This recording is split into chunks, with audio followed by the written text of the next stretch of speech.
Hey guys, James here from 5 Star Rating 22. Alright guys, we're back for the fourth part. Or is this the fifth part? I don't know. Let's see. Fourth part. Okay. And remember, hey, if you guys haven't checked out Terrain Noob's build, go and check that out. Alright guys, so what I'm doing here is I'm just taking a ruler and taking my Micron Secura pen thing, and I'm just drawing lines, horizontal lines all the way across the building. I'm going to use this to start making the brickwork. So I did that all the way across. I'd probably say they're about half a mil apart or so, somewhere in there. Trying to keep it, as evenly apart as I could while still having still doing it in a speedy way. And then I'm taking my triangular file here from Games Workshop, and I'm just running it right along those lines there to give it an indentation, to get it a start for, because I'm going to make these bricks, so just to get it a head start on that. And then what I'm doing here is I'm taking my Micron Secura pen and just kind of eyeballing it, and what I'm doing is every other horizontal line, I'm making a line straight up, and then I'm going to go back in between to the next set of horizontal lines, every other one, and go in between the dashes that I made prior and put a line in between those ones so it's nice and centered. So you can see there, I got the first set done, then I'm just going back to every other one, like I said, and just doing a right in between those to keep them nice and even. It goes pretty quick that way. And there I'm just showing the date. As you can see, it's Thursday. So I need to make sure I'm keep hauling butt. So you can see there I've got all of it kind of grooved out and stuff. I just used the file for all the thing. I used a pencil for some of the hard to reach bricks. So, and then what I'm taking here, these are wooden batons, or I think the brand name's called Woody's. Yeah, haha, funny. But anyways, they're from Walmart. I try not to use these so much. They're pretty much like coffee sticks. They're just a little bit thicker, a little bit stronger, so they're really nice, but they're starting to get expensive. It's like almost $4 for 75 of them. If you use a few here and there, it's not gonna cost you that much. But if I wouldn't go try making a whole tower out of them or nothing. So you can see there I ran those batons all the way around the edge, and then I'm gonna do the same thing for my. I can't think. What are those called on a building? Greaves? No, not greaves. I can't remember. But I'm gonna add those batons to the bottom of those as well to add a nice added piece of detail or feature to the building here. So I did that all the way around underneath at the point of every one of those decor. We'll call it decor. Yeah, just using the hot glue gun, like always. Anything with foam, I usually use hot glue gun, especially if I'm trying to like speed it up. Then I definitely do. So you can see there I got the last one on. So you can kind of see the effect that I was going for, and that's why I hadn't put those on yet. Oh yeah, and then if like any glue or something comes out, get rid of that, file it off or something. So you can see there, and that's why I hadn't put those on yet, because I wanted to have the bricks lying underneath. It gives it a nice effect. I think it's nice. And I also added those batons to the outside of the door there to kind of frame it in nice. And that's when I noticed that, yep, that's what you get for freehanding it. My door is a little bit uneven. So I was upset there for a while. But there's, nothing I could do about it at that point. That's what you get. Always measure. So I'm just taking like cardstock here. This is just off a Mountain Dew package. And what I did was 6 inches long, half an inch thick, and then every quarter or three-fourths of an inch, I made little dash marks. And what this is going to be the shingling for on top of the building. So once I had the first one drawn out and cut out, then I just used that one as a reference, and I used that same one as a reference. That way it didn't slowly get bigger and bigger shingles. So I saved the one. I just wrote like an O on it so I wouldn't get them mixed up, and used that one for all my whatchamajiggas. So I just traced around that one, and then just drew little lines in where it was. And I'm cutting little like triangles, at an angle, almost up to the top, probably about quarter inch, eighth of an inch, somewhere like that from the top part. I just left, pretty much enough that they're all connected. Makes it a lot quicker, real easy. And then I just took a hot glue gun again, and I'm just going to layer them up the roof, starting at the bottom, obviously, and then going up towards the top. And for this thing here, what I did was I made them. The building's about 5 1/4 inches, or the roof is. So the building's not actually 6 inches long. I just guessed it was, but it's not. It's about 5 something, or the roof's 5 1/4 inches. So I made it longer that way, you know, I could just cut out one shape and then I can just cut off the extras. So for the first one I put down, I gave it kind of an overhang because I was pretty sure I was going to do these as wood shingles, and a lot of times on those wood shingles on older buildings, they hang over the edge of the roof, if you know what I mean, like off the, shoot, yeah, you know what I'm talking about. So I just, you know, for the first one I laid down, I let that hang off, and then what I'm doing is just, you know, alternating it. So you just alternate it, put it in between, and then slap some hot glue right above the one prior. Put that down, make sure I have it nice and even, try to keep it the same width all the way across, and just building it all the way up. And don't worry about the, or I didn't worry about the top part. I shouldn't tell you how to do this, you can do it any way you want, but I didn't worry about the top part or the top line because I'm going to add a, you know, a top frame. I'm going to frame all those shingles in, so, but yep, see, then you can just take your scissors and just trim all the excess off. That makes it a little quicker if you just cut them all one, you know, one shape, one size, and then just trim them down afterwards. So I did it that way. And then just to make sure that I had them nice and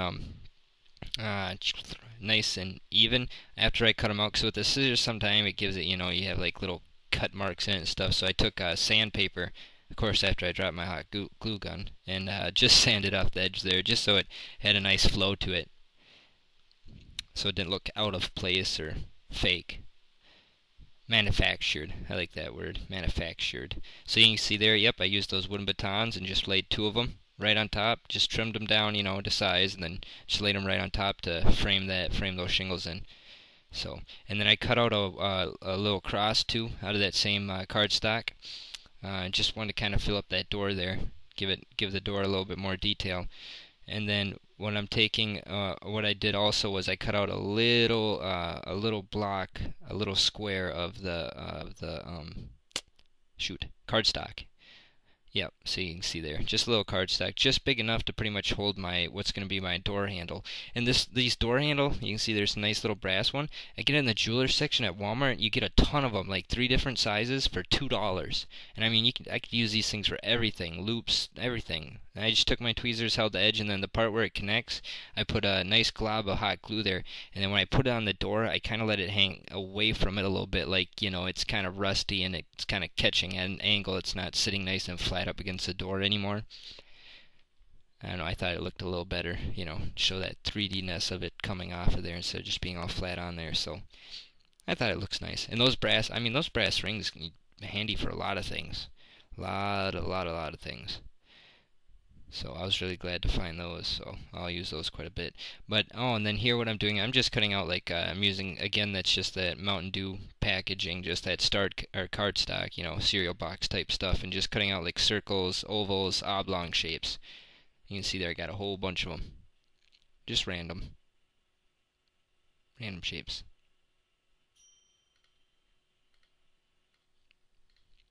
Alright, so then what I'm doing, I just kind of took my Micron pen and just kind of outlined where I wanted the edges of my path to be from my mausoleum to the entryway.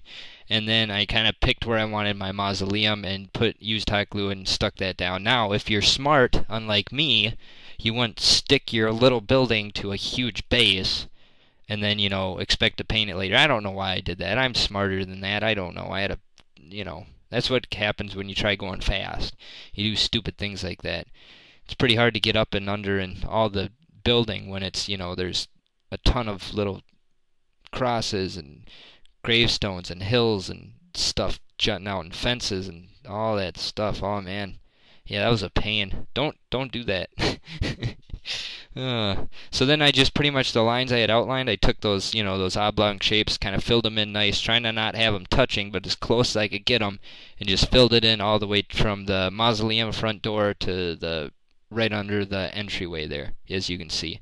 And it turned out pretty nice. Just used hot glue, just a little bit of hot glue, and just plop, plop, plop, put them down. Trying to keep it, you know, kind of sporadic. Oh, okay, now I'm going to show you my clear coat stuff. You need glue, paint. I usually use black and water. You don't have to use black, and then I recommend a glove and a cloth. And then, okay, so you want a spray bottle, like those hairspray bottles, that one there, or one with the screw top, the one where you can make it a really fine mist. Not the ones that are like Windex ones where it's a big spray, the fine mist ones. And then you take mostly glue, a little bit of water, a little bit of paint, shake it up really good, and about 2-3 coats of it, you know. It works as clear coat. It's a really cheap clear coat is what it is, pretty much, you know. The glue kind of holds everything together, binds everything down.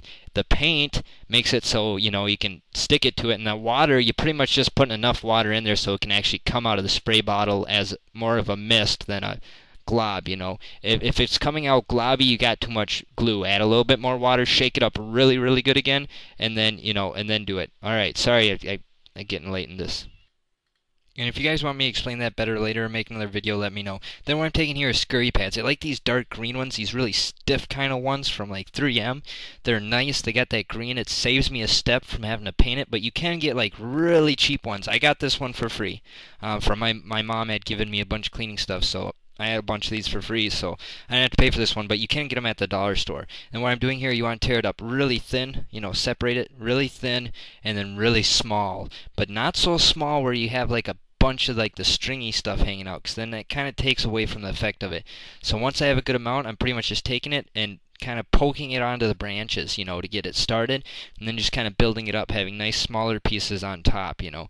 And this is something that you just got to kind of, when I used to make these all the time when I was younger, I got really good at making it look like trees. I'm a little bit rusty, but it still turned out all right. Now, I mean, like, it looks really good. These kind of trees look really good from like the top and from the sides. They look really good. If you look at it directly from below, though, it looks pretty fake. But most people don't look at it from below, especially if it's attached to a big base like this one's going to be. So, and especially these are like, you're looking at a 10-cent to 30-cent tree. I mean, that's hella cheap. And for that price, you know, that's not bad. I don't even know if it's that much. It might be less than that. I mean, it's cheap. So once you get them all kind of on and placed in, make sure you don't have a bunch of stringy parts hanging out, you know. Try to kind of touch it up and have them all nice and in there. Have some of the stick parts hanging out and stuff. Then you take like spray adhesive. I use Elmer's. And just from the top, just a little bit, just enough to get it tacky. Then I take and sprinkle flock on it. Now, before I remember, I used to always sprinkle like the same flock I was going to use on my base. But, you know, I think it looks better mixing up like some different shades of it. Like I took some dark and some of that lighter green, and I think it looked a lot better. It kind of gave some nice variation in color. But, you know, that's kind of something, you know, to your choice too, whatever you want to do. You can leave it with no leaves on it and paint it up kind of ashen and bare, you know. So, however you want to do it. But turned out pretty good. So I ended up making 2 of those. I wanted 2 trees for this one, so I made 2 of them. And it's nice. You'll never be able to make the same shape. Well, maybe you could. Yeah, I guess you could if you spend enough time. But if you just, you know, kind of go at it, it's hard to make the same shape. So, and you can see there I got that coat on it, and I did that. I'd only had time for 2. Only had time for 2 coats of my coating solution glue stuff. So, but it's enough. If I had a little more time, I would have put 3 on. The main reason I put it on there was because I wanted to make sure that I had those soap stones. I wanted those with a little like shell to it. And with the glue in there, that's what it does. It adds like a little shell. And then with the paint, it allows you to put more paint on top of it pretty easily. So it's not so bad. And you can paint on top of Elmer's decently. What I forgot to do, if you're going to use this stuff, sandpaper all your foam, like the tops, especially the tops of it, where when it comes, it has that smooth, the top smooth and the bottom smooth. Sandpaper that, because it lets it soak that stuff in and really, you know, absorb it. Otherwise it pools. And try to avoid that, especially like anything plastic. That's why you have the paper towel or the cloth. When you do that, take it and wipe the top of that off. Like those coffee stir rails that I had on my fence, I had to take the coffee stir stick and wipe that off because I had little dots of the mixture. So, oh, and then for my tombstones here, I wanted to have them kind of like, you know, nice and smooth looking. So I mixed gloss white paint with, I take regular gray paint and mixed it with gloss black just to give it kind of smooth. So, sorry I didn't do a bunch of the painting. If you have a bunch of questions, you can ask more. I'll try to explain more in the next video, which will be the last video. So, hope you guys are enjoying. I had a great time. Go check out Terrain Noob's channel. His channel is awesome, and he's got a bunch of cool stuff on there. So, have a good one later.